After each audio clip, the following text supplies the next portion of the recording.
Lost city uncovered beneath Greenland's ice by scientists. Now, US President wants the island back amid rising global tensions and forgotten nuclear secret. Now, let's deep dive into this AI podcast. Just when you think the map is, well, pretty much settled, something shifts.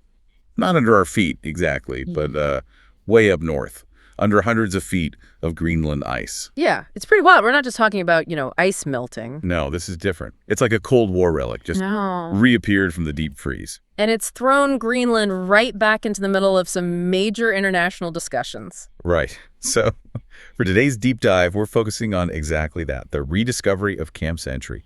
It's this long-lost U.S. Army base under the ice in Greenland. And it's not just some historical curiosity, is it? It seems to be a key piece in understanding why there's this renewed American interest in acquiring Greenland. Yeah, quite assertive interest. Yeah. So our sources for this are an article detailing the actual discovery and also some recent statements from President Trump on the whole thing. Exactly. We want to unpack the history of the camp, why the U.S. interest is back, and, what it all means geopolitically. Okay, let's get into it. A Cold War base just popping up again. Sounds like something from a movie. It really does. The article mentions a NASA scientist, Chad Green.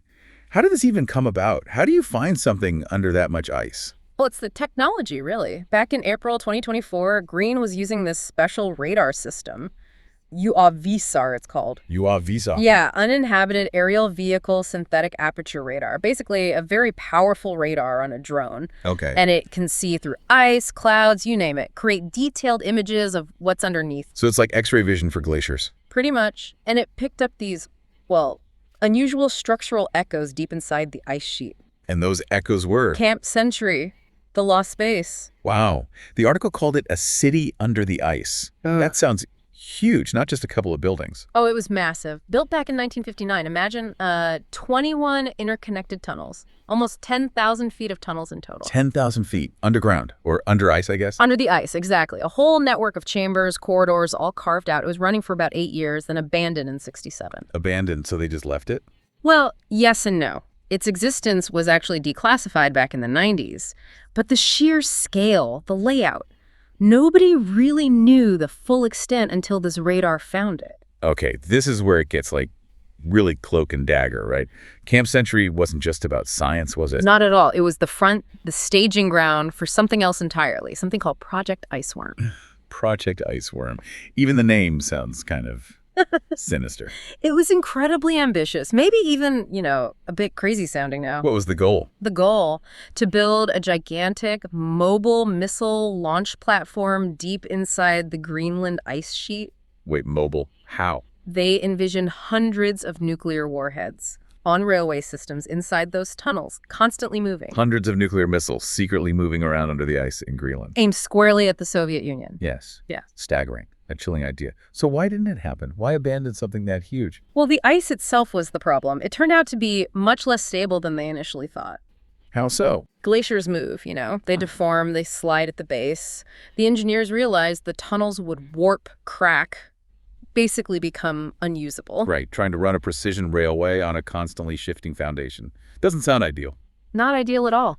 It made the whole missile system unreliable and, frankly, incredibly risky. So they pulled the plug. Did they clean everything up? They removed the nuclear reactor that powered the base. That was crucial. Okay, good. But a lot of other stuff was left behind. Hazardous waste, the structures themselves, all just abandoned under the ice. And now it's buried under, what, over 100 feet of ice? That's the estimate, yeah. More than 100 feet now. And this buried secret, this potentially hazardous legacy, is now wrapped up in President Trump's renewed interest in Greenland. It seems to be. He first brought up buying Greenland back in 2019, remember? Oh, yeah. That made headlines. A lot of people were pretty dismissive, or surprised at least. Right. It seemed to come out of nowhere for many. But this rediscovery of Camp Century, it kind of adds a new layer, doesn't it? A historical strategic weight. And he's doubled down recently. Very much so. In a Meet the Press interview just this month, May 4th, it aired. He said, and I'm quoting here, "We need Greenland very badly." Very badly. Why linked it directly to international security? And the article points out he even hinted, or didn't rule out, using military force. Yeah, that was reported, that he Yeah. was open to not rolling it out, which is certainly a strong statement. Definitely raises the stakes. So what's the official rationale? Why does the U.S. need Greenland so badly? Well, there are two main arguments presented: strategic defense and economics. Okay, let's take defense first. The Arctic is becoming more important, right? With the ice melting? Exactly. Control over Greenland would significantly strengthen the U.S. military posture in the Arctic. It's about geography. Monetary threats, early warning systems. Precisely. It's perfectly located for that. And we already have the Patuxent Space Base. There used to be Thule Air Base. Right, I've heard of that. It's crucial. Missile detection, space surveillance. It's a key node in the U.S. defense network. Having more control, or full control, over the territory would consolidate that. Okay, that's the strategic angle. What about the economic side? Resources. Huge potential, apparently. Greenland is thought to have vast untapped reserves. Like what? Oil and gas. Oil, gas, yes, but also rare earth minerals. And those are incredibly important right now. Why rare earths specifically? They're essential for modern tech. Everything from smartphones and electric cars to, well, advanced weapon systems. Ah, okay. And China controls a lot of the current supply, don't they? They do, so finding and securing alternative sources, like potentially in Greenland, is a big strategic goal for the U.S. and others. The article connects this to Trump's interest in resource deals elsewhere too, right? Like Ukraine. Yes, it suggests a pattern, a broader focus on securing access to key natural resources globally. This whole U.S. interest in Greenland, it's not entirely new though, is it? There's history here. Oh, absolutely not new. It goes way back. During World War II, the U.S. actually took over Greenland's defense when Denmark was occupied. Right. And then just after the war, in 1946, the U.S. offered to buy Greenland from Denmark. How much? $100 million. And Denmark said. No thanks. But the U.S. didn't just pack up and leave. Yeah. A treaty in 1951 allowed the U.S. to build and maintain military bases there. And during the Cold War peak, there were over 10,000 U.S. troops stationed across 17 different bases in Greenland. 17 bases. Wow. It's a huge presence. A massive footprint. It's much smaller now, of course, down to about 150 personnel, mostly at Patuxent. So seeing it in that context, Yeah. this rediscovery of Camp Century, this ghost from the nuclear past, it really does put the current interest in a different, maybe more urgent light. It definitely does. The reappearance of this base with its connection to Project Iceworm and nuclear ambitions adds urgency and certainly controversy to the whole discussion. And just to be clear, no one's suggesting Trump wants to actually revise Project Iceworm itself. No, there's zero indication of that. But the discovery itself is a powerful symbol, a reminder of how long and how seriously the U.S. has viewed Greenland as strategically vital real estate. And throughout all this, Denmark's position is Unchanged. The sources are very clear on this. Denmark maintains its sovereignty over Greenland. so they're not selling. They've consistently rejected the idea. It's Danish territory. Okay, so let's try and bring this together. We've got this surprising NASA find unearthing Camp Century, a secret Cold War base. Revealing this incredibly ambitious, almost sci-fi nuclear missile project that thankfully never happened. Right. And this discovery has added fuel to President Trump's push to acquire Greenland.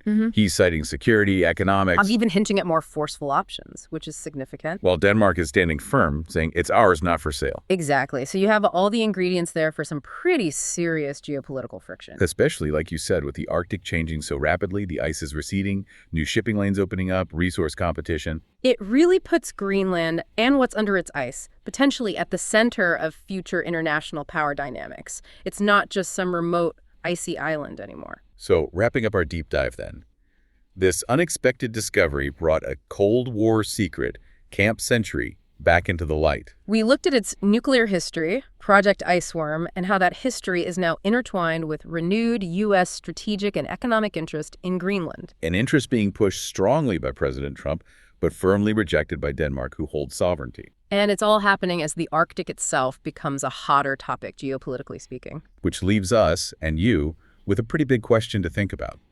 Given this tangled history, the secret bases, the nuclear ambitions, the strategic value, and given the way the world is shifting, especially in the Arctic, what are the long-term ripple effects going to be? Yeah, what does this rediscovered Cold War secret really mean for the future of the Arctic and maybe for international relations more broadly? Something to definitely keep an eye on.